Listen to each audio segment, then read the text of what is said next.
El títol de la conferència és El món dels elements i els elements del món.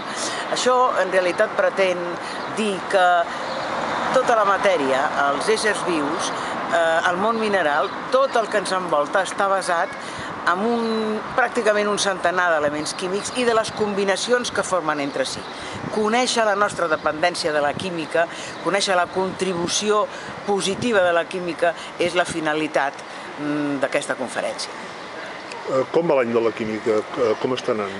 L'any de la química ha suposat un conjunt d'activitats importants, jo crec dintre del nostre territori, dintre de Catalunya, dins concretament de l'Institut d'Estudis Catalans, doncs també hem fet moltes activitats, un calendari de l'any de la química, que ha sigut el fruit d'un concurs amb estudiants de química, després la publicació del llibre, la traducció en realitat del llibre del Teodoro Gray, Els elements, una exploració visual de tots els àtoms coneguts de l'univers, l'exposició de Maria Curie, i d'altra banda doncs, encara estem pensant en alguna altra activitat. També vull felicitar a Girona perquè la Comissió de l'Any Internacional de la Química està portant a terme activitats molt interessants.